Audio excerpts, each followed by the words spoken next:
life was like a box of chocolates. Tu as confiance en moi? The Pop and Love Chronicles. And I love you. The Pop and Love Chronicles. Pop And Love. Quand la pop culture rencontre Le développement personnel et relationnel. Non mais oh! Comment tu parles de ton père? Jetez-moi ici. Moi c'est Julien. Et moi c'est Eugénie. Jack, je vole! Pas de bras, pas de chocolat. The Pop And Love. Chronicles. Hello tout le monde, c'est l'épisode numéro 6 de The Pop and Love Chronicles. Comment tu vas Eugénie? Ça va bien et toi? Très bien. On est passé sur la vidéo et sur Riverside. Moi, je suis en haut dans la chambre, Eugénie est en bas dans le bureau. Et comme ça, on va pouvoir vous enregistrer des vidéos parce que c'est beaucoup plus intéressant aussi pour les montages, pour partager les épisodes. Je trouve que c'est cool et que comme ça nous permet aussi d'être face à face, d'échanger et puis de pas avoir un peu le côté où je regarde le micro si tout fonctionne quand on enregistrait sur l'ordinateur. C'est mieux pour toi, Eugénie? Bah écoute, oui, c'est une nouveauté, donc on teste. Pour l'instant, tu es très pixelisé. C'est normal, mais tu verras qu'après, je ne le serai plus. C'est la magie de la technologie. C'est la magie de la technologie. Alors, on voulait vous rappeler avant de commencer, on va parler du Hobbit. Magnifique trilogie du Hobbit que j'ai terminée, parce que Eugénie l'avait déjà vu, moi je l'ai terminée cette semaine. Et waouh, grosse claque, j'ai trop kiffé. Et on va vous parler de l'argent et des hommes, et du rapport des hommes à l'argent, c'est intéressant. Mais des hommes, bon là c'est les hommes qui sont vraiment... omnibulés par l'argent. Omnibulés, mais vous allez voir les affirmations pourront toutes... Omnu ou omni? Omnubilé. Omnubilé? Je crois qu'il y a même un obnubilé. Ah, mais je ne sais pas. Ça commence bien. Obnubilé. Donc voilà, vous nous corrigerez dans les commentaires comme ça arrivait très bien avec une personne qui nous a repris sur ce que disait Galadriel ou ne disait pas Galadriel et Halbrand, c'était très intéressant, donc n'hésitez pas. Nous, vous savez, on fait ça aussi avec en mémoire de ce qu'on a vu, on sera pas hyper précis, par contre c'est la dynamique globale et générale des personnages qui nous intéresse, le dev perso et tout, mais si des fois vous avez des précisions sur des choses qu'on dit à côté de la plaque, n'hésitez pas parce qu'on est là pour ça, quoi. T'en penses quoi, Eugénie? Bon, je pense que c'est une bonne idée. Et puis là, on a eu 2-3 remarques effectivement sur quelques éléments qui étaient pas très justes dans ce qu'on avait dit. Et j'ai suggéré qu'on fasse un épisode spécial après un certain nombre d'épisodes justement pour récupérer un petit peu les situations et remettre les choses dans l'ordre. Voilà, je pense que c'est une bonne idée. Effectivement, on parle de beaucoup de ces films, de ces séries de mémoire. Et c'est pas toujours évident sur le moment de, en fait, absolument pas dire de bêtises ou se tromper ou oublier. Donc on fait vraiment de notre mieux. Mais si on devait regarder chaque film, chaque série avant d'en parler, genre la veille d'enregistrer l'épisode, on s'en sortirait pas, vous vous en doutez bien. Donc merci pour vos commentaires et pour nous reprendre quand on fait des erreurs. Et voilà, un petit épisode de temps en temps pour rectifier tout ça. Je pense que ça va mettre tout le monde d'accord. Tout à fait, et puis on peut aussi formuler quand on a peur de faire des erreurs et qu'on veut surtout pas avancer, qu'on est dans le perfectionnisme, on peut formuler je suis imparfaite et je suis nulle à chier dans tout ce que je fais, et c'est ok. Et je suis aligné, puissant, admiré, respecté par mon audience, par mes auditeurs ou par mes clients, même si je fais des grosses erreurs. Ça, c'est toujours aussi efficace. Le PKS marche très bien pour ça. D'accueillir, en fait, que vous pouvez naviguer sur à des moments, vous pouvez dire des choses à côté de la plaque, mais dans tous les cas, vous restez un merveilleux cadeau de la vie. Et que nous, dans la dynamique globale, on est là pour effectivement transmettre comment ça fonctionne, les dynamiques relationnelles, le développement personnel, et puis ce qu'on comprend, nous, de notre espace d'où on se trouve aujourd'hui. Eh bien, on le partage. Et puis, peut-être que dans un mois, on pense les choses complètement différentes. Et que notre mindset évolue en permanence, notre carte se remet à jour. Donc le but, c'est aussi d'avancer comme ça, sinon on fait jamais rien et on s'empêche de partager au monde déjà ce qui est vivant. Parce qu'il y a des clés que nous, on a captées, qu'on peut transmettre à des personnes. Et on a eu des retours chouettes aussi. Donc merci à vous et autorisez-vous à faire des erreurs, clairement. Je voulais vous dire aussi qu'on avait plus de 110 écoutes sur les épisodes qu'on a sortis, les 3 premiers là, à l'heure où on enregistre cet épisode, il y a le 4 qui sort lundi.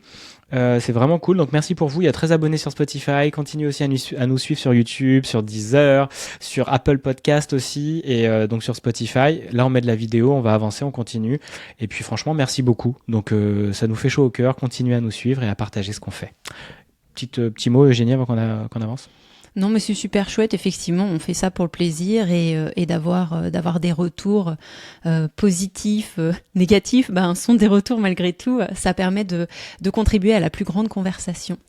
Et ça, c'est chouette. Exactement. Donc on va parler du Hobbit. Comme d'habitude, on spoil les amis. Donc méga spoiler alerte, on va vous raconter des trucs qui vont vous spoiler le film et peut-être vous décevoir. Donc coupez à ce moment-là, regardez la trilogie qui se fait en combien d'heures en version longue, Eugénie ? Je suis pas sûre. Il aurait fallu que je regarde avant que tu me poses la question, mais on est au moins sur du 9 heures. Parce qu'effectivement, alors attention, il y a aussi ça qui joue. On a regardé la version longue, d'accord ? Donc on va avoir des éléments qui n'étaient pas forcément dans la version courte. Et moi, pour avoir vu les deux, mais ne connaissant pas par cœur, évidemment, la version courte, je vais parfois avoir du mal à faire la différence s'il fallait vraiment en parler dans les conversations. Donc on va vraiment se centrer sur les versions longues. J'espère également qu'on aura l'occasion cet hiver de revoir le Seigneur des Anneaux version longue parce que c'est quelque chose aussi. En tout cas voilà, sachez qu'on se base sur la Director's Cut de Peter Jackson. Tout à fait, et j'ai hâte de voir le Seigneur des Anneaux, de le revoir parce que là ça m'a chauffé et en plus c'est dans le bon ordre du coup donc c'est parfait et waouh, le Hobbit c'est vraiment une trilogie incroyable et tu vas nous en faire un petit résumé de ces 9 heures Eugénie avant qu'on attaque. J'ai peur. Je me rends compte que en fait, c'est vraiment difficile de faire un résumé des films, que c'est vraiment une des parties du podcast où tu peux vraiment le plus te tromper et que surtout quand tu attaques une œuvre comme ça, qui touche au Seigneur des Anneaux avec une grande fanbase déjà dans les ouvrages et au travers des générations, il y a quand même des chances que tu mettes un petit peu des gens sans dessus dessous en fonction de ce que tu dis. Donc je fais vraiment de mon mieux et excusez-moi si je fais des erreurs. Voilà, moi la trilogie du Hobbit, je la préfère entre guillemets au Seigneur des Anneaux. J'adore le Seigneur des Anneaux et je l'ai vu à une époque où j'étais adolescente, donc je pense qu'il y a quelque chose qui s'est imprégné en moi de l'ordre, voilà, ça fait partie de mon évolution et de ma culture et c'est une trilogie que je regarde très régulièrement. Je dirais pas que c'est un de mes films doudou, est-ce qu'on peut dire ça vraiment? Mais en tout cas, il y a quelque chose de très familier à revoir, comme on relirait un livre même un peu violent d'année en année.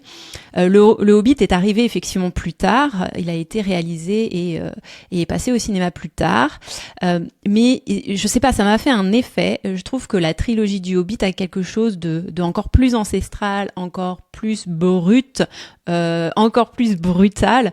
Je fais pas l'apologie de tous ces qualificatifs, mais du coup ça enracine quelque chose en moi qui est plus puissant que le Seigneur des Anneaux, auquel je suis attachée, mais pour d'autres raisons, plus douces et plus sentimentales peut-être. Donc le résumé du Hobbit, attention spoiler, on remonte à l'époque où Bilbo est plus jeune et il est embarqué dans une aventure avec une compagnie de nains et Gandalf pour aller récupérer une montagne qui s'appelle Erebor, qui était le lieu de vie de cette tribu de nains et qui lui a été retirée par un dragon. À une époque où le roi du moment perd la tête par rapport à sa fortune et l'accumulation de l'or et accumule tellement qu'il attire l'attention de ce qu'ils appellent dans la version originale un Fire Drake, un draconien de feu qui vient exterminer tout le monde, le village des humains qui est le plus à proximité et la population de nains pour siéger dans cette montagne et posséder le trésor dans lequel il est littéralement vautré pendant des siècles. Voilà. Et donc ces nains errent pendant, ils doivent le préciser dans le film, mais extrêmement longtemps, sans maison, sans foyer. On parle aussi d'une lignée de nains qui a connu la guerre avec les orques, qui a vu effectivement sa lignée, sa descendance bien amoindrie et son peuple éparpillé et qui repart pour se réapproprier son territoire, home comme ils le disent en anglais, qui est donc la maison, mais la maison, le foyer, pas la maison, les quatre murs, qui est house. Et je crois que ça c'est assez important. Et pour récupérer la primauté de cette montagne, il faut effectivement s'occuper du dragon, mais aussi retrouver le joyau de la famille royale qui est perdu quelque part dans ce trésor qui s'appelle l'Arkenstone en anglais. Donc je me souviens pas de la version française, mais je pense que c'est la même chose. Vous nous direz, j'imagine. Et pour ça, il faut que dans leur compagnie, ils aient un burglar, un voleur, qui a le pied léger, qui n'est pas connu du dragon, et donc Bilbon est invité à faire partie de cette aventure pour remplir ce rôle de voleur.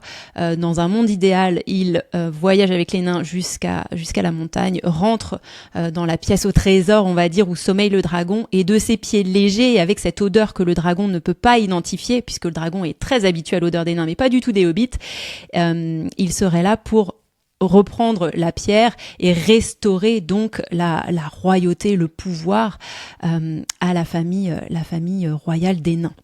Voilà le postulat de base. Donc on commence avec bien évidemment l'explication du contexte, les guerres avec les orques, la lignée des nains, que s'est-il passé, pourquoi le dragon est arrivé, truc bidule machin. Et puis on arrive dans Hobbitville, le village des hobbits où vit Bilbon.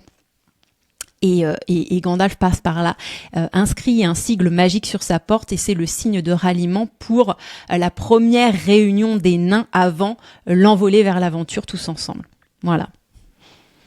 Génial. Et moi, je peux tout de suite partir là-dessus. C'était tellement beau, ce moment dans la fin de la réunion où ils sont tous arrivés, ils ont mangé, ils ont bien mangé d'ailleurs, ils ont dévalisé un peu ce qu'il y avait chez Bilbon. On dit Bilbon en français et Bilbo en anglais, c'est ça ?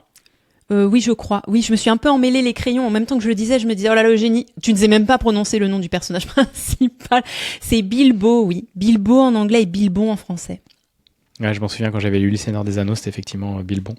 Et ça m'avait perturbé. Pourquoi on ne garde pas les mêmes noms entre l'anglais et le français? Je ne comprends pas. C'est une vraie bonne question. Surtout que là, ça change pas grand-chose. C'est pareil, Frodon et Frodo. Je veux pas vous dire de bêtises encore. Elle aurait dû réviser, mais elle ne l'a pas fait. On s'en fiche Frodo, et on accueille ça, c'est pas Frodo, grave. Vous nous corrigerez en commentaire. Ouais, c'est Frodo, t'as raison. Bon, c'est un très bon sujet à avoir sur la traduction des films, et c'est ta spécialité, l'anglais.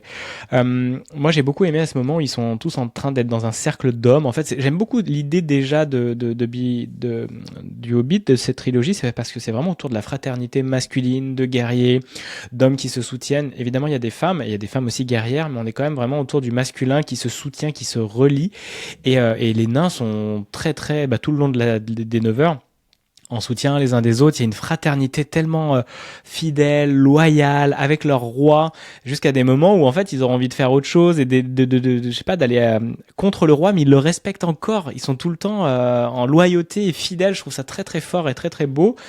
Et on en reparlera après par rapport à l'or. À la fin, c'est très intéressant aussi comment réagit le roi dans sa dans ce charme que lui a jeté l'or, et puis dans cette obsession qu'il a de l'or dans sa montagne et dans Erebor. Mais le premier moment fort, c'est le chant des hommes. Le chant des nains avant de partir à la guerre, à l'aventure, à l'exploration où on ne sait pas jusqu'où elle pourrait durer, et ils se réunissent tous et ils chantent autour du feu, et je trouvais ça vraiment très beau avec ces voix graves. Et on n'a pas beaucoup vu ces espaces-là de guerriers qui chantent, où il y a quelque chose de très féminin, de très dans leur yin, de quelque chose de l'ordre de l'émotionnel, de la légèreté, de la douceur, avant de partir à la guerre. Est-ce que toi tu as des références là-dessus, et qu'est-ce que ça t'inspire aussi, ce chant, toi qui est passionné de chant et qui chante aussi? Ouais, non, moi ça me dit effectivement pas grand-chose.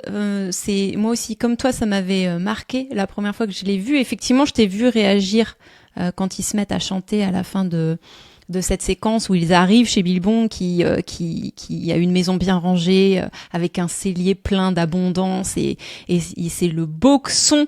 Ils en mettent partout, ils se servent tous, ils mangent comme des cochons, et puis après ils rerangent tout, ils font la vaisselle, et une fois que tout est rangé et remis en place, on est très dans le contraste avec le chaos qui est arrivé, et puis finalement la fin de soirée, ils se retrouvent tous au coin du feu, et leur qualité qu'on avait trouvée très exubérante au début, ils sont arrivés sales, en faisant du bruit, en n'écoutant pas les recommandations de Bilbo, en défonçant les toilettes aussi. Bilbo le dit à un moment donné, il pète la tuyauterie. On vous laisse imaginer ce qui s'est passé pendant cette soirée. Tout le monde se calme et se retrouve au coin du feu, et il y a effectivement cette nappe qu'on appelle un drone en anglais, de nains qui tiennent juste une note très très grave, et par-dessus, ceux qui chantent la mélodie apportent des paroles harmonisées en fait. C'est effectivement très beau. Là, si j'y réfléchis, je n'ai pas vraiment d'autres exemples. Par contre, et j'aimerais que ça fasse l'objet d'un épisode certainement plus tard, mais on va pas faire que parler du Seigneur des Anneaux tout le temps. Déjà qu'on a parlé de Rings of Power, de Hobbit, et là, comme on va regarder le Seigneur des Anneaux, vous allez y avoir droit.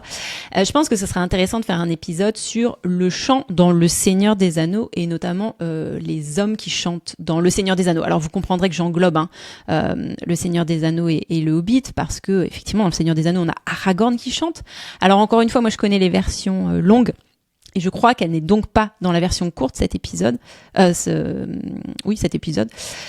On a un moment où Aragorn chante et c'est l'acteur Viggo Mortensen qui avait écrit la chanson quand il est en train de faire son voyage avec la communauté de l'anneau. On a les nains qui chantent ensemble, les hobbits souvent chantent ensemble aussi. Alors bon c'est dans un contexte beaucoup plus on est sur la table et on tape du pied, c'est des chansons un peu païennes et tout mais quand même.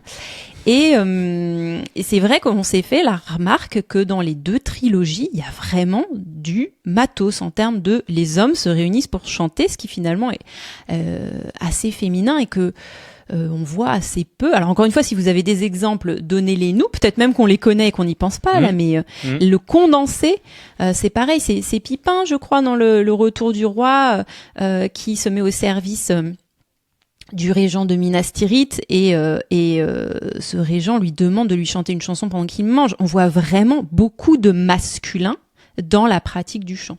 Moi, ça me touche beaucoup parce que je trouve que c'est une pratique qui manque effectivement de masculin. Nous, les femmes, on est beaucoup plus à l'aise avec ça. Et encore, mais on a cet élan de on est un peu gêné, mais on va quand même chanter dans la douche et chanter dans la voiture. Et tu vois, même si on le fait un peu en cachette, pour la majorité d'entre nous, ça va se faire malgré tout. Et je crois que les hommes s'autorisent beaucoup moins ça de manière générale. Qu'est-ce que t'en penses ?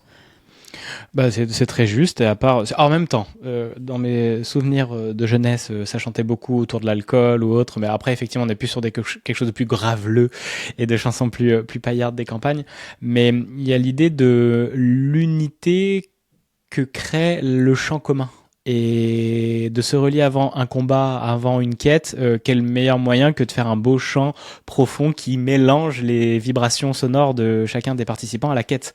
Et donc je trouve que c'est vraiment une belle manière de s'unir. Et puis la puissance aussi, tu vois, dans les combats aussi du 3e épisode, qui est incroyable, tu vois, il est fou, quoi. Il y a tellement de combats dans ce 3e épisode et épique, vraiment grand.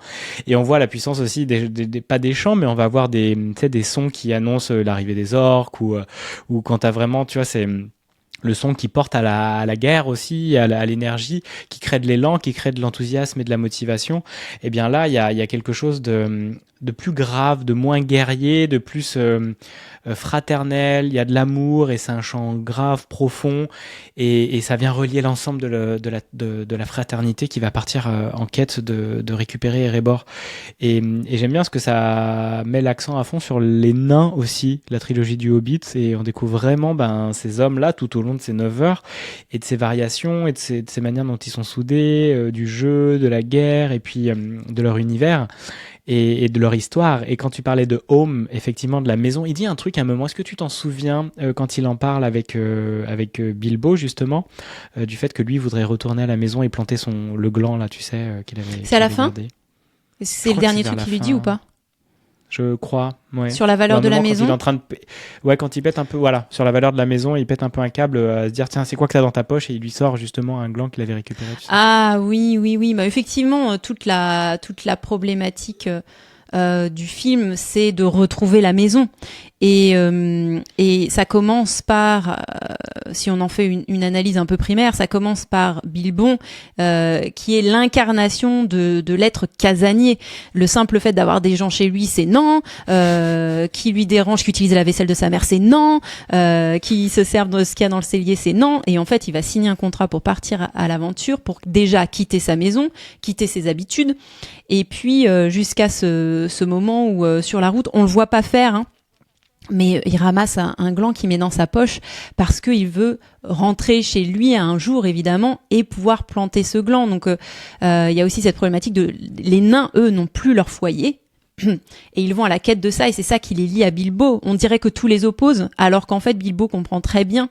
Il lui faut un petit peu de temps pour intégrer la dynamique de l'aventure et tout ça, mais il comprend très bien que peut-être mieux que quiconque, parce que c'est un hobbit casanier justement, que la notion de foyer c'est terriblement important, et que quand on n'en a pas et qu'on est en errance et que la famille, le lien social est dispersé, hein, parce qu'il nous explique bien que dans cette lignée de nains tout le monde est dispersé là. sur le territoire, y a quelque chose de l'ordre de la vie ne peut pas être vécue normalement. Il faut trouver le foyer, et c'est pour ça aussi qu'il participe à la quête. Au fin fond de lui, il comprend cette nécessité d'aller récupérer la montagne, qui est le foyer.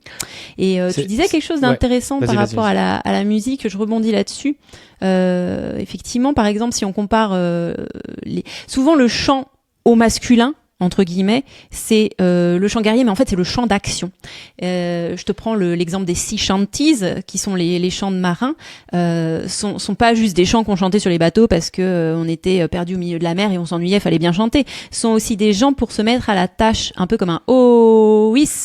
Oh oui, ce sont des chants qui fédèrent dans l'action de tirer, de pousser, de faire des tâches physiques ingrates, répétitives, sur une action pénible. Ramer, tirer les voiles. Alors après, j'ai pas le vocabulaire de la navigation. Mais c'est le chant masculin fédérateur est autour de la tâche. On a un peu ça chez les femmes aussi, qui travaillent la laine, par exemple. On a des vidéos de femmes écossaises qui font ça, par exemple, qui chantent autour de la table pour traiter la laine. Mais le chant féminin est peut-être moins guerrier, plus fédérateur. On est plus sur la berceuse, par exemple, et c'est ça un peu qu'on retrouve, me semble-t-il, avec les nains au tout début quand ils sont chez Bilbo et qu'ils chantent autour du feu. On est sur quelque chose qui tisse le lien social plus que le lien guerrier de allons à l'action. Voilà, je me permets de dire ça parce que ça m'a interpellé ce que tu disais. T'as tout à fait raison. Puis vous savez, nous on part aussi comme ça, on ouvre une porte et puis derrière il y a des choses qui rebondissent et ça nous inspire. Et effectivement, c'est vraiment ce lien social qu'ils viennent créer et renforcer au moment de la quête. Et puis j'aime bien l'idée que oui, Bilbo, lui, sa grosse dominante, c'est d'être dans cette énergie du féminin qui est dans son foyer, qui est bien, qui est au calme, qui est nourri, qui lit, qui se ressource et qui n'est pas en train d'errer, de chercher justement cette maison. Et j'aime bien ce que aussi ça nous montre les nains qui arrivent avec leur forte énergie masculine, qui envahissent le lieu de Bilbo, qui viennent manger, piller, machin, et ils font le gros bordel. Et on pourrait dire, mais c'est quoi cette agression dans ce féminin que représente Bilbo ? Et finalement, les deux en paire marchent très très bien parce que Bilbo est un atout, mais indispensable dans cette fraternité et dans la quête qu'ils vont arriver à faire ensemble. Et il va les sauver plus d'une fois et c'est vraiment un élément clé. Donc son féminin qui a besoin de courage et qui gagne du courage au fur et à mesure des épisodes, alors qu'au début il était vraiment flippé. Eh bien, j'aime bien comment ça danse en harmonie ensemble. C'est vraiment une belle. C'est très chouette. Même si au départ ça part mal, quoi. Ça part. Et encore, je trouve il y a ce moment assez tôt dans le film finalement où il a eu la compagnie des nains qui passent par chez lui donc pour fomenter ses plans et lui demander de joindre la compagnie.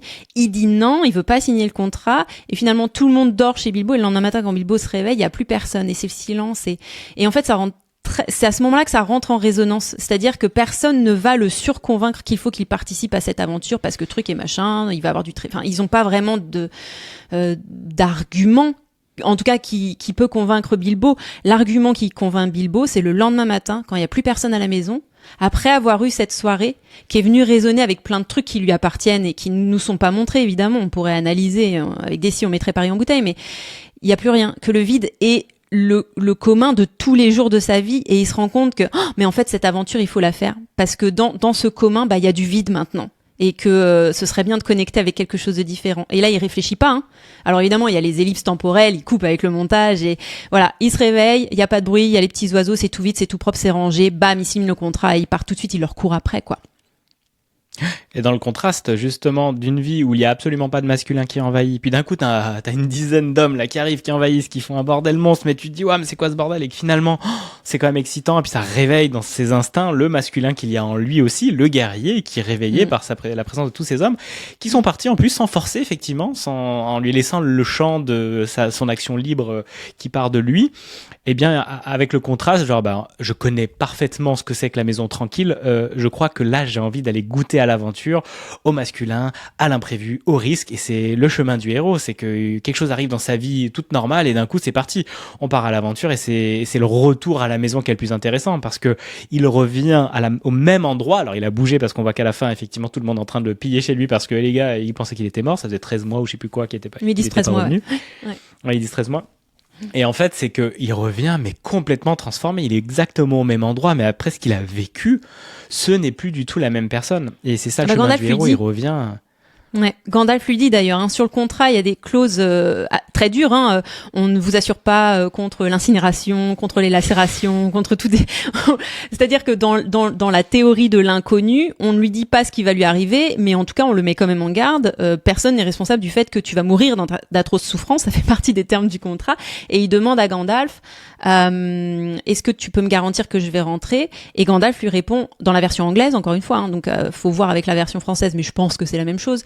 Non, je peux pas te garantir que tu vas rentrer. Et en tout cas, si tu rentres, tu ne seras pas le même Hobbit. C'est quand même très fort. Hein. Faut signer pour ça quand même. Faut signer. Et pour moi, c'est tellement. On est dans l'archétype vraiment du chemin du héros qui revient en plus avec, tu sais, un peu un objet qu'il a récupéré avec un pouvoir ou autre. Il revient avec l'anneau. Il revient avec l'anneau qui a tout changé. Il a vraiment récupéré ça. Et comme d'habitude, dans le chemin du héros aussi, ces 12 archétypes, suivez-le. C'est Joseph Campbell qui en a parlé. Cherchez-le sur Internet. C'est vraiment intéressant. Il a fait tout un bouquin là-dessus que j'ai pas lu, mais ça m'a beaucoup inspiré dans l'histoire du storytelling et de comment raconter des histoires. Et il y a l'idée aussi du magicien, ou comme on pourrait appeler ça, du maître qui apparaît au moment où l'élève est prêt. Regardez dans Star Wars, c'est la même chose, Obi-Wan Kenobi qui arrive et tout. On est pareil avec Gandalf qui arrive, c'est un moment, voilà. Il était prêt en fait, il était prêt, Bilbo, à recevoir cette ouverture, et c'est pour ça que Gandalf est arrivé avec sa tribu de nains. On va avancer sur l'argent parce qu'on a déjà fait 25 minutes, ma chérie, mais c'est passionnant, on pourra en parler des heures du Hobbit, parce que voilà, tu vois, on commence à tirer des fils et il y a plein de choses qui s'ouvrent. Et donc dans le masculin, dans le féminin, dans la paire des deux, comme toujours, qui dansent en harmonie. C'est fascinant, et on voit ces hommes, et la figure aussi qui est incarnée par Smaug, le grand dragon qui batifole pendant des centaines d'années dans ce grand trésor immense. Il est incroyable, d'ailleurs c'est magnifique, Erebor. Quand on voit un peu les images au démarrage avant qu'il arrive, le Smaug et tout, c'est quand il raconte l'histoire, c'est incroyable à quel point cette cité des nains est magique et belle et je veux dire protubérante, non, et prolifique et exubérante peut-être, mais c'est vraiment incroyable. Et lui, il représente aussi un masculin qui est avide d'argent, qui est avide de cet or. L'or, quel symbole pour ce monde, et quel péril pour les hommes de l'histoire de ce monde. Et quand on voit Smaug, et c'est pas le charme, mais comment on pourrait dire, il est possédé en fait par le trésor d'Erebor. Oui, alors ça dépend d'où tu te places, et il y a pas mal de vérités bonnes à prendre dans certaines interprétations. Moi, ce que j'en ai compris, c'est que Smaug, c'est l'incarnation du mal du précieux en fait, mais du précieux matériel. C'est-à-dire que entre le Seigneur des Anneaux et le Hobbit, une des thématiques principales, c'est quand même qu'est-ce qui est précieux. Et je crois qu'autour du Hobbit, l'idée, c'est que les nains partent d'abord à la recherche du précieux qui est leur foyer, et en tout cas en ce qui concerne leur chef, perdent la tête, et dans la lignée du chef, on perd la tête aussi à cause de ça. Son grand-père est devenu fou à partir du moment où ils ont trouvé le cœur de la montagne, des Arkenstone. Son père est devenu fou aussi, et ils nous le disent une ou deux fois, me semble-t-il, dans la trilogie, qu'il y a cette maladie qui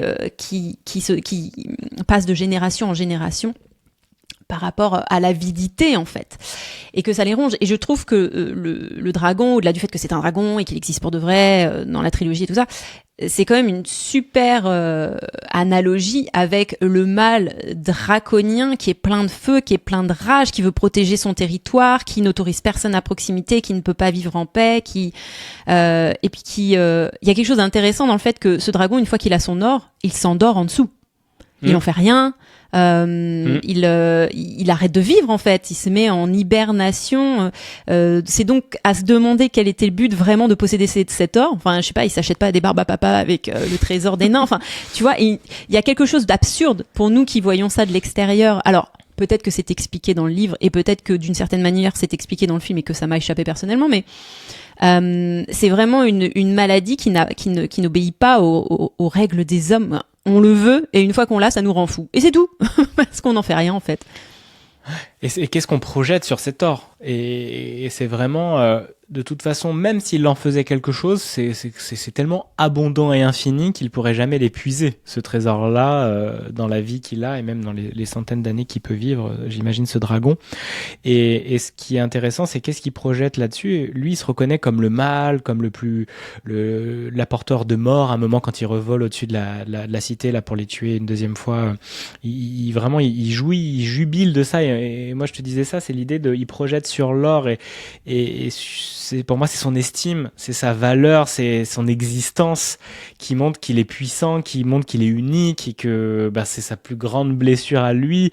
Et dans l'idée, c'est qu'il va chercher dans l'or, dans la possession, même pas dans l'utilisation, mais juste dans la possession. C'est à moi, donc je mérite plus que tout le monde parce que en fait, à l'intérieur, j'ai une blessure immense je suis surtout en tant que dragon et surtout qu'il a dû faire peur à beaucoup de monde et que on peut imaginer que bébé dragon c'était peut-être un enfant gentil puis qu'ensuite tout le monde en a eu peur et puis qu'il a commencé à faire du mal et à vouloir faire du mal pour se venger et en fait il est blessé au plus profond de lui-même, ce cher Smaug, j'imagine, comme n'importe quel être humain qui n'est qu'amour au démarrage et que ensuite la vie amène à faire goûter ses parts sombres. Et pour moi, il y a l'idée avec ce trésor, j'existe vraiment, j'ai une valeur inestimable, je suis puissant et personne ne peut le remettre en question tant que j'ai cet or avec moi, parce que c'est sa manière de projeter sa valeur là-dessus. Donc si on vient récupérer son or ou qu'on vient lui voler, c'est là où il se réveille et il est en furie, parce que c'est comme si on venait le désestimer par rapport à lui et à son être profond. Ça te parle, ça ? Oui, mais effectivement, moi, ce que j'aime bien, c'est qu'on est vraiment... Est-ce que tu trouves pas que c'est dans l'air du temps d'essayer de se projeter dans les chaussures des vilains ? Regarde, il y a Wicked qui va sortir au cinéma au moment où on enregistre cet épisode, qui est quand même l'histoire d'une des méchantes sorcières du Magicien d'Oz qu'on adorait détester quand on était petit, celle qui est toute verte. On aime se projeter. Il y a Mufasa qui va sortir, où tu vois la relation de Mufasa avec Scar quand ils sont bébés et adultes et qui forment une team. Il y a vraiment une curiosité envers, et je crois que ça va avec l'évolution de l'humanité, je pense, hein, c'est un bien grand terme, mais il y a une volonté de comprendre l'autre, même celui qu'on a envie de détester. Et du coup, ce que tu dis sur le dragon, que c'était peut-être un gentil dragon avant et tout, je trouve ça super intéressant parce que oui, certainement. Et qu'est-ce qui s'est passé ? Et parce avant qu'il arrive à cette montagne, tout le monde craint les dragons déjà. Tu le vois. Quand ils se rendent compte qu'il y a un dragon qui arrive sur Erebor au début, c'est un dragon. Tout le monde se cache, tout le monde a peur. On n'a pas besoin qu'il habite dans la montagne, qu'il ait mangé tout le monde, qu'il ait tout détruit et qu'il ait pris tout le trésor. On a déjà très très très peur des dragons, au point de sortir tous les soldats et tout ça. Donc à quoi ça sert d'en arriver là ? C'est vraiment très intéressant. Et ils le disent, il me semble, aussi, que attention, faut pas accumuler trop de trésors parce que ça va réveiller le dragon. Il y a cette crainte, on sait qu'il est là et que c'est ça qu'il attend et que c'est ça qu'il va vouloir posséder. Et c'est le symbole encore un peu, si on revient sur La Belle et la Bête, c'est le dragon représente la bête qu'on réveille quand l'argent est en surabondance et que notre ego va dans ses parties les plus sombres parce qu'il il se sent nourri d'une puissance, d'une existence, de quelque chose de supérieur que l'argent vient révéler, parce que comme toujours, et on en parle beaucoup avec le PKS et avec la formation de Christian Junod, qu'est-ce que je projette sur l'argent ? C'est ça le vrai intérêt, le vrai regard à porter. C'est pas l'argent, c'est de l'argent, mais c'est la relation que tu as avec l'argent qui vient dire énormément de choses de toi, qui te permet d'aller voir si tu l'acceptes, ces schémas-là, et de les libérer. Parce que surtout quand, pour moi, j'accompagne des entrepreneurs et étant entrepreneur moi-même, eh bien, le rapport à l'argent est très important. Parce que si c'est l'argent qui nous possède et qui nous fait faire nos choix, il a le contrôle sur notre émotionnel, il a le contrôle sur comment on va designer nos offres, comment on va bouger, faire un pas de côté ou autre, ou investir, ou ne pas retenir l'argent. Moi, je l'ai bien vu cette année, ça a été très inconfortable à cause de ça, parce que mon émotionnel était conditionné à l'argent ou pas qui rentrait dans ma vie. Donc évidemment que ça crée plein de problématiques. Et aujourd'hui, de mettre de la conscience dans l'argent, c'est aussi voir qu'effectivement, des personnes comme Smaug projettent énormément de leur puissance et de leur pouvoir et de leur existence sur l'argent. Mais l'argent, ça reste de l'argent, c'est de l'or, et qu'on a mis une valeur dessus, ou un billet, on a mis une valeur dessus, comme le Bitcoin, c'est une valeur dessus, mais à la base, ça ne représente rien, c'est que ce qu'on va mettre en relation avec lui. Donc ça permet de voir comment nous on réagit par rapport à ça. Et pour moi, lui, c'est l'estime. Et ce qui est intéressant, c'est dans la lignée, effectivement, paternelle et familiale de... Comment il s'appelle le roi déjà ? Taurine. Thorin, ouais. Que Thorin, justement, lui aussi devient possédé par cet or. C'est même plus la maison qui vient chercher, finalement, c'est l'or, en fait. L'or c'est et ça qui est l'Arkenstone, super quoi. intéressant. Ouais, c'est super intéressant avec ce que tu viens de dire, parce que tout le monde est d'accord avec toi dans le Hobbit, jusqu'au moment où ils récupèrent leur montagne. Et au moment où ils récupèrent leur montagne, finalement, faire la paix avec les voisins, c'est plus si important. Reconstruire le Erebor, c'est plus si important. Ce qui est important, c'est de retrouver l'Arkenstone. Il faut retrouver l'Arkenstone. Et ça commence à faire douter le chef des nains, qui se dit, mais l'Arkenstone a été retrouvé, il y en a un dans ma compagnie qui me ment. Ça le fait tellement douter que ça le rend fou. Et qui fait des choix qui sont complètement insensés, qui ne ressemblent pas du tout au personnage qu'il était au début du film, parce que il devient le précieux. La quête n'est plus centrée vers la maison. Ah, on l'a récupéré. Maintenant, on peut faire quelque chose de prospère et d'abondant. Mais le trésor. Et il n'y a jamais rien qui arrive à le convaincre ou à l'apaiser. Ça l'emmène dans des extrêmes absolument ingérables. C'est-à-dire qu'à un moment donné, il y a carrément tous les orques qui débarquent devant la montagne d'Erebor pour tuer les elfes, pour tuer les humains, et eux ils sont barricadés, ils sont genre 8, faudrait qu'on les compte, on aurait dû les compter. Ils sont 8 nains barricadés dans Erebor et ils veulent pas participer à la guerre. Alors je dis ils au pluriel, mais en fait c'est Thorin qui les empêche de participer à la guerre parce que c'est le roi et qu'il y a effectivement il y a une loyauté, une fidélité, mais tu vois bien que sa compagnie est complètement abasourdie et troublée par les actes de ce roi qu'ils ont suivi depuis des années et qu'il servait en toute confiance et qui se trouve être complètement changé avec cette quête qui a changé de but en fait. C'est ça, hein, tu as tout à fait raison sur l'idée de qu'est-ce que tu viens pointer comme objectif. Est-ce que c'est l'argent ou est-ce que c'est ta maison? Et au moment où ils ont switché là-dessus, les problèmes sont arrivés parce que c'était plus des valeurs hautes et de l'amour, mais c'était de l'ego, c'était de la honte, c'était de la peur et c'était effectivement tout ce qui vient de plus sombre remonter. Donc tant mieux parce que ça sert à être transformé quand le révélateur de l'ombre se fait présent. Et lui, on voit qu'il tombe très bas jusqu'à dire peut-être qu'il pourrait tuer un de ses fidèles compagnon, le roi, alors qu'il vient demander de l'aide, il vient demander justement maintenant il faut qu'on intervienne, il faut, enfin voilà, là t'as tellement changé, je te reconnais plus. Il prend même la voix de Smaug à un moment, on a l'impression que c'est le même, qui te rappelle, il parle aussi de sa voix cette change, même manière. Ouais. Et donc du coup, on vient jusque là. Et là, pour moi, c'est à un moment, il commence à switcher. Et puis c'est très intéressant parce que dans un des combats, pour essayer de tuer le dragon, il le recouvre d'or fondu et ça devient à la suite une espèce de piscine d'or incroyable dans lequel ça se reflète et tout. C'est immense. Et il est là et il switch à ce moment-là. Il y a les paroles qu'il a entendues qui reviennent, qui se mélangent dans son esprit. On sent qu'il est tourmenté. Il y a le bien, il y a le mal. Et puis il va faire surface. Il va refaire surface. L'amour va gagner dans l'ombre. L'amour va refaire surface, la lumière va refaire surface et il va ensuite décider d'aller intervenir et de sortir de la forteresse d'Erebor pour participer au combat où les nains sont en train de se faire défoncer, là les nains qu'il a appelés de son oncle et que tous les orques ont débarqué.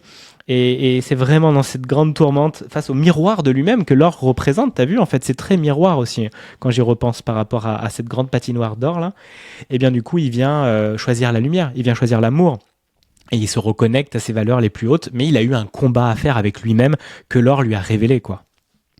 Ouais, il y a beaucoup de jeux de miroir à partir du moment où presque Smaug a disparu et que Thorin incarne le nouveau Smaug, on va dire. Effectivement, il y a beaucoup de jeux de reflets dans ce grand hall qui est tapissé, enfin pas tapissé, qui est recouvert d'or séché et qui est du coup une surface, tu marches sur une surface réfléchissante d'or pur où Thorin déambule, il a toutes ces voix comme tu disais qui passent au travers de son discours intérieur et les formes changent, il se noie dans l'or, enfin, bon, il se passe, c'est un processus alchimique en fait, il sombre complètement pour un peu renaître de ses cendres on va dire.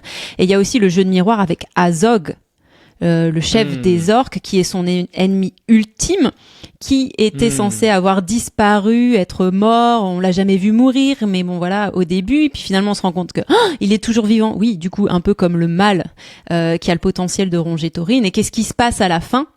Sa quête du coup, alors attention, il a plusieurs quêtes Thorin, il change un petit peu c'est la maison. Une fois qu'il a la maison, il a la maison, c'est l'or. Ensuite il faut absolument tuer Azog, le gros vilain. Et finalement qu'est-ce qui se passe à la fin? Spoiler, il s'entretue. par choix de Taurine en fait. Ils s'entretuent l'un l'autre et il y a toute cette bataille, ce combat. Il y en a des milliers de combats dans le Hobbit. C'est assez violent finalement, je trouve, en termes de combat, où ça se passe sur le lac gelé. Enfin, c'est pas le lac, c'est la rivière gelée avant la cascade. Et tu vois effectivement Taurine qui arrive à supplanter Azog, qui lui fait traverser la glace. Et tandis que Taurine marche sur la surface de glace, tu vois Azog qui glisse en dessous, en effet miroir. Et parce que Taurine le suit et n'arrive pas à détacher son regard, et voilà, Azog en fait n'est pas mort, lui transperce le pied, et ça n'en finit pas de ne pas en finir jusqu'à ce qu'ils se tuent simultanément en même temps. Ils ont la lame l'un vers l'autre en miroir, et parce que Taurine lâche prise, peut-être rongé par un mal qui de toute façon qu'il ne peut pas transcender, je ne sais pas, hein, il y aurait plein d'interprétations, se laisse transpercer par la lame de Azog, et ça fait que Azog se retrouve suffisamment proche de Taurine pour qu'en retour lui-même se prenne aussi une lame et que tout le monde meure d'un commun accord. Voilà. Ouais, c'est très juste. Et puis il y a l'idée aussi de sa quête de vengeance finit par le tuer aussi, parce qu'il aurait pu le laisser sous l'eau, ou peut-être ne pas le suivre et pas se faire surprendre, tu vois. Il y avait l'idée d'être fasciné d'avoir enfin vengé son père. C'était son père qui s'était fait... Son père et son grand-père. Ouais. Et donc voilà à quel point l'homme est tourmenté, hein. L'homme en général est très tourmenté par ses blessures, par ses ombres, et puis par sa puissance, son pouvoir, son existence, son estime qui vient projeter soit sur l'or, soit dans la guerre, soit dans la possession, soit dans la domination. On est dans tout, c'est neutre, hein, mais tout ça au service effectivement de l'ombre amène à faire des choses terribles et douloureuses dans ce monde et dans nos fictions. Mais quand on peut toujours choisir la lumière, et pour moi on est là aussi sur Terre pour apprendre à choisir chaque jour la lumière par rapport à l'ombre qui nous entoure, et que des personnes ont des beaucoup plus grandes difficultés dans certains pays ou dans des autres époques où la lumière était à choisir, parce que c'est dans quelle série ou film qu'on a vu que le plus dur ce n'était pas de tuer mais de renoncer à tuer, tu te rappelles? Bah c'est ça, c'est dans le Hobbit, c'est Gandalf qui dit ça à Bilbo quand il lui donne Sting, tu sais, la petite épée, et que Bilbo se retrouve dans les cavernes avec c'est l'épée, non non non non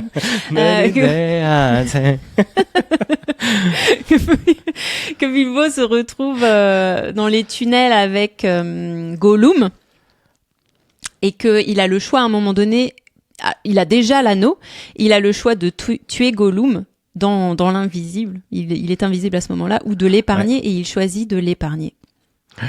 Et effectivement, donc c'est toujours ce combat de choisir, de renoncer à l'ombre, et que l'argent en abondance est le révélateur le plus puissant de nos ombres. Et aujourd'hui, on a beaucoup moins de conflits en lien avec le territoire, bon, sauf pour certaines grandes puissances encore de ce monde, mais par rapport à nous, êtres humains, c'est plus l'argent qui va être un des révélateurs de nos plus grandes ombres. On a peu de guerres, on a peu de combats finalement qui peuvent révéler ces traumas-là, ces ombres-là. En tout cas, dans notre société, nous, Français, en 2024. Mais je pense que toute la clé est dans la dernière phrase, enfin, est-ce la dernière phrase, je crois, que Taurine dit à Bilbo avant de mourir, et il lui dit: si les gens étaient davantage préoccupés par leur foyer que par l'argent, le monde serait un endroit plus joyeux. Et je pense que le potentiel dont tu parles de l'ombre, de l'argent, est en reflet du potentiel de la lumière du foyer. Vers quelle valeur tu tournes ton regard? Alors encore une fois, c'est pas pour dire qu'il faut pas regarder l'argent parce que c'est démoniaque, mais je pense que le pouvoir de se faire entraîner dans l'ombre par l'argent et notre conception de l'argent est tout aussi fort que le pouvoir de se faire entraîner par la lumière avec notre foyer. Et le foyer, vous pouvez un peu apposer la définition que vous voulez dessus. Ce sont aussi vos choix de personnes de cœur. C'est ce qui est dans votre familier, c'est ce qui vous apporte du réconfort. Hein. C'est l'analogie avec le foyer de Bilbo, où il a toutes ces choses familiales, matérielles, gustatives qui lui apportent du bonheur au quotidien, tout simplement. Et ça me fait penser à ça. Ce à quoi vous portez attention, vous le faites grandir. Est-ce que vous portez attention au foyer, ou est-ce que vous portez attention à l'argent ou à la vengeance? Et donc, vous envoyez de l'énergie dans cette direction du moment où vous portez attention à ça.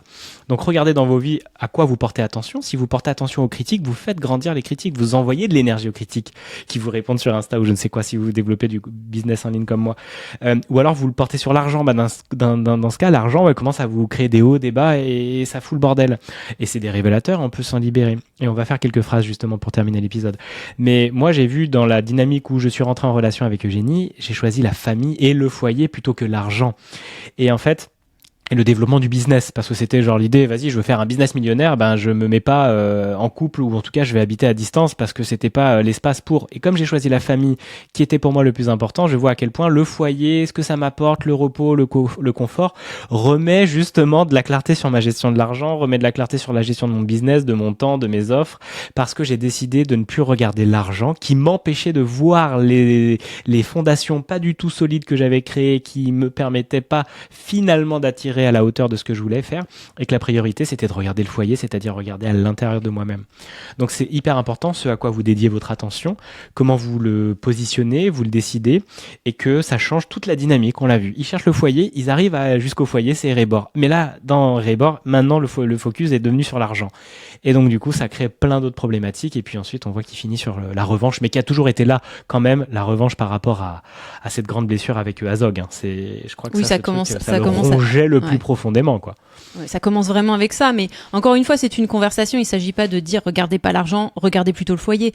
Mais l'argent est dans le foyer, là, littéralement. Une fois qu'ils ont récupéré Erebor, ils ont récupéré leur trésor. En fait, la conversation s'arrête là. Et après, c'est l'équipe de reconstruire le foyer. Le trésor est là. On peut en faire un usage vertueux, blablabla, mais ne se pose pas cette conversation, en fait. Le focus change de tout au tout, et finalement, effectivement, choisir de se mettre en famille avec moi, par exemple, pour Julien, ça a été ce n'est pas au détriment du travail ou de l'argent, si on veut parler d'argent. Au contraire, décider de ce qu'on va faire de nos dimanches ensemble, ça crée de l'espace ou des zones qui vont servir le travail. Donc l'argent, si tu associes l'argent au travail, c'est quand il n'y a pas cette conversation, quand il n'y a pas ce jeu d'opposition qui pourrait créer de la tension, mais c'est juste un jeu d'équilibre. Une balance, c'est quoi? C'est un jeu d'opposition si on veut le voir, mais aussi un jeu d'équilibre. Quand il manque de la contrebalance de l'autre côté de la chose qui est neutre, l'argent est neutre, la famille c'est neutre aussi, la famille peut être destructrice au même titre que l'argent. Encore une fois, on parle de principe neutre, mais c'est l'usage qu'on en fait. L'idée, c'est juste de créer une conversation et de rééquilibrer. Alors là, sur la lignée de Taurine, on n'était pas du tout là-dedans. À partir du moment où il y a eu de l'argent en jeu, c'était fini, il n'y avait plus que ça. Et c'est très juste, de toute façon, tout est dans tout. Donc vous allez choisir le foyer, mais ça va rééquilibrer l'argent, la relation, le couple, tout ce que vous voulez. Tout va être en lien avec ça. Et ce qui est intéressant, c'est de voir qu'il faut qu'il y ait conversation. Parce que s'il n'y a pas conversation, c'est-à-dire équilibre entre deux choses, eh bien, il y a un monologue, et le monologue finit par être destructeur pour le reste. Donc tout demande équilibre et ajustement. Donc si le foyer remet la priorité, ça rééquilibre ce qui me manquait, moi, à cette époque, beaucoup, cette année. Remettre du temps pour moi, réapaiser mon être et mon physique et mes pensées.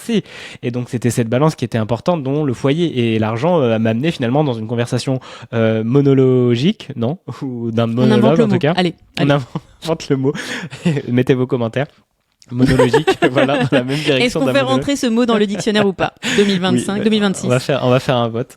Et en fait, dans l'idée, ça va que dans une seule direction. Et évidemment, à un moment, s'il n'y a pas le répondant, ça s'équilibre pas et ça fout le bordel. Tout est unité, équilibre dans ce monde. Donc, vous allez voir comment ça se représente dans vos vies. En tout cas, moi, c'était très apprenant et ça révèle tout ça, cet épisode. C'est fou parce qu'on n'aurait pas imaginé dire tout ça quand on a commencé. Donc, lancez-vous, vous allez voir, il y a plein de choses qui sortent. Julien, donc, tu peux nous faire des affirmations? Ouais. En nous donnant bien les instructions et peut-être en nous aidant avec la notion de la valeur qu'on porte à l'argent et de ce que l'argent représente de valeur en qui nous sommes. Exactement. Alors, le système que j'utilise s'appelle le PKS, le Peter Koenig System, qui est le mentor de Christian Junod, qui lui m'a transmis le PKS et qui a reçu cet outil de Peter Koenig, qui est un Suisse. Enfin, c'est un Suisse. Il habite en Suisse, mais c'est un Anglais. Et Christian Junod est un Suisse. Et puis, j'adore ce qu'il fait. Il est spécialiste de la relation à l'argent. Et puis, il transmet ça. Mais évidemment, ça nous révèle tellement de choses. Donc, on travaille beaucoup à l'intérieur de soi, de ses loyautés familiales, de ses croyances, et on vient les libérer avec cet outil qui permet juste de libérer ça par des affirmations orales, qu'on prononce à voix haute. Les deux pieds au niveau du sol, vous faites bien circuler l'énergie et vos mains sont en position d'ouverture, c'est-à-dire paume vers le ciel. Moi, je vous invite à fermer les yeux, à l'exprimer à voix haute, à bien l'écouter dans le corps, parce que la tête peut vous dire « mais c'est des conneries, c'est n'importe quoi ». Tu les dis, c'est un jeu, et tu écoutes dans le corps ce que ça fait. Donc, on va partir du principe que vous êtes des merveilleux cadeaux de la vie. Vous avez une valeur inestimable depuis que vous êtes arrivé sur Terre. Vous êtes l'amour. Donc on est chacun et chacune des parcelles d'amour et notre but dans cette vie, c'est d'aller retrouver l'amour. D'où on est parti, dans l'ombre, dans les difficultés, dans les traumas qu'on peut connaître et d'aller remettre de l'amour dans tout ça. Peu importe d'où vous partez, je vous souhaite de vous en sortir toujours et de remonter dans l'amour et de vous connecter à cet espace qui est toujours accessible mais qui est souvent devant plein de couches et plein d'ombres. Donc l'idée du PKS c'est d'accueillir ça. Et l'argent, donc comme on le disait par rapport à ce que révèlent les épisodes et Taurine, ça serait l'idée, si c'était Smaug ou autre, de lui faire dire la première polarité, parce qu'il y a 2 phrases, il y a un recto et un verso, c'est comme tout est unité. La première phrase, ça serait j'ai une valeur inestimable avec et sans argent. Donc ça serait une première phrase qu'il pourrait faire, avec et sans trésor immense d'Erebor. Donc il pourrait faire cette phrase-là. Donc là c'est un peu, si vous voulez, les deux en même temps, parce qu'on met avec et sans. Donc j'ai une valeur inestimable avec de l'argent d'Erebor et sans argent d'Erebor. Donc ça n'a rien à voir l'argent avec ma valeur, on décorrèle les deux. L'idée c'est vraiment que les phrases viennent réaffirmer ça. Vous le faites une première fois, vous regardez comment ça circule dans votre corps. Si ça coince, c'est génial, c'est qu'il y a un nœud, donc vous allez faire répéter les phrases et vous allez voir à quel point ça va s'ouvrir beaucoup plus. Peut-être vous pouvez bâiller, pleurer ou avoir des nœuds ou des choses qui se passent dans votre corps, des frissons, des fourmis. Écoutez, chacun et chacune, vous êtes différents dans la réaction à ça. Donc il y aurait l'idée d'accueillir ça. Et puis aussi d'accueillir le pire, c'est que je suis un homme ou une femme avide de pouvoir, d'argent et de puissance, et c'est ok d'accueillir ça. D'accueillir, je suis le roi des malhonnêtes, je suis radin, je suis, quel mot on pourrait dire par rapport à ça, je suis possessif et je suis le pire du monde avec l'argent, et c'est ok. Je suis violent dès que j'ai de l'argent et c'est bon. D'aller exprimer ce truc que la vie vous montre mais que vous ne voulez pas voir. Donc ça va grincer pour plein de gens et c'est super. Accueillez-le, voyez. Et derrière, vous pouvez répéter. J'ai une valeur inestimable et je suis un merveilleux cadeau de la vie, même si je suis violent avec l'argent, même si je suis le roi des malhonnêtes et le roi des avares, ou la reine des avares, vous adaptez. Donc ça marche super bien. Évidemment, on le fait en one-to-one pour affiner ça et que ça soit le plus juste. Et puis on ajuste par rapport aux mots qui vibrent dans votre corps ou pas, parce que ça demande de s'ajuster à vous et que certains mots vont beaucoup plus marcher que pour d'autres. Donc ça, c'est un peu des phrases qu'on pourrait faire. Et dans l'idée d'accueillir que vous êtes quand même des merveilleux cadeaux de la vie. Ouais, celui-là, elle est pas mal aussi. Je suis un merveilleux cadeau de la vie et j'ai une valeur inestimable avec et sans argent sur mon compte en banque, avec et sans des montagnes d'or sous moi ou autour de moi. Et si on prenait Smaug, et vraiment d'accueillir, mais en fait, ça n'a rien à voir avec qui tu es. Toi, t'es l'infini, t'es l'amour, Smaug. Avec et sans argent, en fait, ça n'a rien à voir. Et tu te dis, je suis le mal. Oui, si je lui faisais formuler, je suis le roi du mal et j'apporte la mort dans ce monde et c'est ok, il serait, bah ouais, grave. C'est ok. Ça, c'est ce truc que je me raconte et qu'on me raconte depuis la nuit des temps parce que le dragon doit tuer les gens. On m'a toujours dit ça, moi. Donc, il se branche à l'égrégore, en fait, de ça. Mais si on lui disait, je suis sûr qu'il pleurerait, Smaug, si je lui faisais dire ça, je suis un merveilleux cadeau de la vie et je suis tout doux comme un agneau et c'est bon. Et ben là déjà d'accueillir l'autre polarité, parce que lui il incarne la mort, mais si t'incarnes aussi l'amour, parce que tout est unité, même pour toi Smaug. Donc du coup t'es un merveilleux cadeau de la vie, t'es l'amour, t'es un petit agneau tout doux, t'es un dragon gentil, avec et sans être le roi de la mort sur cette terre ou sur la terre du milieu. Et donc du coup il peut être les deux, mais il a le choix. Et ça c'est à lui que ça appartient. Mais si c'est interdit toujours d'aller dans l'amour, eh ben il n'a que le choix d'incarner le curseur. Je suis la mort en fait. Je suis la mort sur cette terre. Je suis la destruction. Mais si on lui avait répété que t'es l'amour, que t'es un petit agneau, que t'es un dragon tout gentil, qu'on peut faire des trucs trop chouettes avec ta puissance, eh bien il aurait pas du tout eu la même vie et manifesté la même vie qu'il aurait eu. Je sais pas. Ça te parle, Eugénie, ce que j'ai raconté? Oui. il fait ça exprès pour avoir le temps de boire.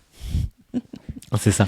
Comment ça résonne pour toi par rapport à ces phrases avant qu'on termine un peu l'épisode? Évidemment, on pourrait plonger plus en profondeur, les amis, mais j'ai besoin de vous avoir. Venez vous former au PKS ou venez dans des coachings avec moi. Oui, effectivement, vous pouvez répéter ces phrases, mettez pause, prenez le temps de vraiment les goûter dans le corps aussi. C'est quelque chose que moi, j'avais pas vraiment intégré au début quand Julien a commencé à utiliser cette technique sur moi en rendez-vous découverte avant qu'on soit ensemble. Il faut vraiment, écoutez pas le cerveau. Vous êtes pas en danger. Donc c'est ok si le cerveau il vous dit des trucs, attention, vous êtes pas en danger. Vous êtes chez vous, tranquille, mettez une couverture sur vos genoux, vous serez bien. Mais écoutez ce qui se passe dans votre corps. Parce que le corps va vous donner des informations différentes. Si vous sentez que vous avez les larmes qui montent aux yeux, ou la palpitation, ou de la pression au niveau de la cage thoracique, ou tout ça, c'est le nœud dont tu parlais tout à l'heure. Répétez la phrase, venez, essayez et n'essayez pas de vous dire en entendant les phrases de Julien, ouais mais non mais moi je souffre pas de ça. Soyez curieux, allez voir parce que vous allez vous surprendre à répéter des phrases qui ne vous font rien quand vous les entendez, comme ça, ouais non mais moi ça me concerne pas. Sauf que quand vous les dites et que vous sentez honnêtement ce qui se passe dans votre corps, vous allez vous dire ah bon, ah mais j'aurais pas cru. Et ça va vraiment aller venir chercher dans l'invisible, mais j'entends par là dans les choses que vous ne voyez pas sur vous, ou vos comportements, ou vos traumas, ou ça va vous donner des informations. Mais pour ça, il faut être curieux, il faut le tenter. Donc repassez-vous ces phrases-là, répétez-les les unes après les autres, et ayez la curiosité de voir ce qui se passe dans votre corps. Parce que si ça se trouve, vous avez un petit smog en vous et vous le savez pas. Et que vous avez, quand vous l'avez mis en lumière, cette opportunité d'adoucir et de mettre un petit peu de baume sur la maladie du petit smog qui le rend très méchant et destructeur. Ouais, on a tous pour moi un smog en nous par rapport à l'argent et que juste on veut pas le conscientiser et qu'on fait genre non tout va bien, moi j'ai pas besoin d'argent, machin, j'en veux rien, puis en fait vous détestez les personnes qui en gagnent, vous êtes très critique, vous avez une vraie problématique à faire sortir et rentrer l'argent dans votre vie, parce que vous êtes pas allé voir le smog à l'intérieur de vous et qu'en fait il faut l'apprivoiser aussi, qui peut être à votre service parce qu'il est puissant. Cette bête encore, on en revient, c'est cette puissance aussi. Mais la puissance n'a rien à voir avec l'argent que vous avez sur votre compte en banque. C'est à l'intérieur de vous. C'est votre espace de confiance en vous, de pouvoir, de savoir que vous êtes mobile, agile, que vous pouvez vous sortir de plein de situations, que vous avez une sécurité à l'intérieur de vous. Cette phrase qui marche aussi souvent, je suis en pleine sécurité avec et sans argent sur mon compte en banque. Parce que l'argent ne vous mettra jamais en sécurité. Rien ne vous mettra en sécurité. Il peut vous arriver n'importe quoi, n'importe quel moment. Je vous le souhaite pas.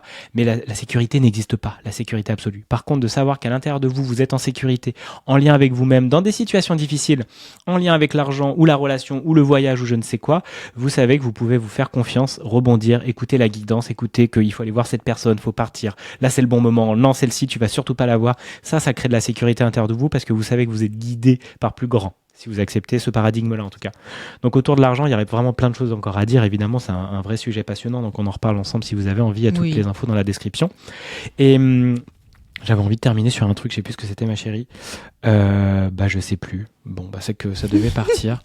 C'est en tout cas... Oui, l'argent, on va en reparler, évidemment. Ouais, tu vois, là, on en est à 55 minutes. Je trouve que c'est honnête parce que c'est vraiment un gros sujet et que on aura d'autres épisodes sur le thème. C'est quelque chose qui nous crée du trouble, de la tension, de l'obsession dans nos vies, même de privilégiés. Parce que c'est pas le tout d'en avoir. Encore une fois, c'est neutre. C'est pas le tout d'en avoir comparé aux gens qui sont en guerre, qui vivent dans des contrées pauvres et c'est ce qu'on en fait quoi. Et je crois que effectivement la maladie de l'abondance et c'est tout le propos du Hobbit compte aussi comme une déchéance. Et c'est quel outil puissant que nous avons nous dans notre société et avec déjà la chance d'en avoir et d'avoir ce qui circule en France ou dans des pays européens ou autres, c'est un outil incroyable pour transformer le monde. Donc utilisons-le pour mettre de la lumière dans ce monde, pour l'utiliser comme levier incroyable, pour propager justement nos arts et nos talents à ce monde avec les réseaux sociaux, surtout dans l'ère du Verseau. Donc allez-y les amis, on pourra en reparler aussi. Et ça m'est revenu, j'avais envie de dire ça aussi par rapport aux loyautés avec la lignée des hommes de Taurine. Il pourrait formuler papa et toute la lignée des hommes derrière toi, je vous suis déloyal à la croyance que plus j'ai d'argent, plus je suis aimé et plus j'ai du pouvoir. Et que c'est bon d'être déloyal à ça. Donc déjà, voilà, il déloyotise avec le pacte familial inconscient qui est créé. Et il refait la phrase polarité, donc le Verseau, V-E-R-S-O, pas l'air du Verseau, on va pas tout mélanger, pour accueillir aussi ça. Papa et toute la lignée des hommes derrière toi, je vous suis loyal, même si je ne suis pas possédé et avide d'argent, même si je prends soin de moi et de mon foyer, même si je prends soin de ne pas de partir en revanche, ou il faudrait trouver un mot comme ça, ou de ne pas me venger, voilà plutôt, et que c'est bon de vous être loyal de cette manière-là. C'est vraiment important d'avoir ces deux-là. Il est loyal à sa famille, même s'il fait différemment. La loyauté, c'est ne pas faire la même chose. C'est juste, je suis loyal à ma famille, à ma lignée, en faisant différemment. Je suis déloyal au comportement, mais je suis loyal en amour, et c'est ça qu'on vient aussi défaire, parce que souvent, vous êtes impliqués, surtout dans des loyautés familiales royales, comme on voit là, c'est très fort. J'imagine pas ce qui se passe pour Meghan et compagnie en Angleterre et tout ça, parce que c'est des gros schémas et des loyautés familiales immenses et des énergies très puissantes. Donc quand on veut faire différemment, parce qu'on voit bien que nous, le monde a changé, qu'on vit des choses complètement à l'opposé de nos ancêtres, et qu'on veut quand même rester loyal à ça crée des sacrés conflits intérieurs, ce qui crée des sacrés bordels à l'intérieur de nous et à l'extérieur de nous également. Voilà, ma chérie, c'est la fin de cet épisode. On a fait 1 heure, c'était très cool. J'ai hâte de le réécouter quand je le montrerai pour le propulser en ligne. Comment tu repars, toi ? Ouais, moi je suis bien, je suis contente. C'est notre premier vrai épisode où on parle de l'argent. Je suis contente, puis on s'est attaqué à un matos assez lourd. La trilogie du Hobbit, c'est une série en fait. Tu vois, tellement. C'est beaucoup d'heures de visionnage. Il y a beaucoup de clair. choses à dire, beaucoup de niveaux, beaucoup de persos, beaucoup de dynamique, beaucoup de développement. Je suis contente qu'on ait eu le courage de l'attaquer. Yes, merci infiniment pour tous tes partages qui sont très inspirants à chaque fois, qui m'ouvrent plein de portes à l'intérieur de moi. Merci à vous de nous avoir suivis, écoutés. N'hésitez pas à liker, commenter. On est, comme je vous le disais, Spotify, YouTube, Deezer, Apple Podcast. Rejoignez-nous sur Instagram, dites-nous ce que vous en avez pensé, faites des screenshots quand vous écoutez l'épisode. Et puis, partagez ça autour de vous, ça nous fait du bien.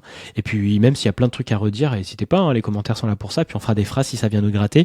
Mais moi, j'ai de moins en moins de problèmes avec ça parce que je sais que ça reste une information, que ça vous parle ou que ça vous parle pas. En tout cas, c'est sorti de là, ça vient du cœur et puis on avance dessus. Et même si dans un mois, on se dit en fait, on a dit que de la merde, c'est cool parce qu'on aura mis la carte à jour, quoi. On fera un épisode sur la perfection aussi, avec des petites affirmations. Ouais, à fond. On va trouver une série ou un truc, ou alors on en parlera avec nos vies à nous, qui sont déjà bien assez riches. Je pense que c'est pas. Merci. Merci à toi. Merci et gros bisous. Dernier mot, Eugénie ? Bisous. Toujours. Ciao. Ciao.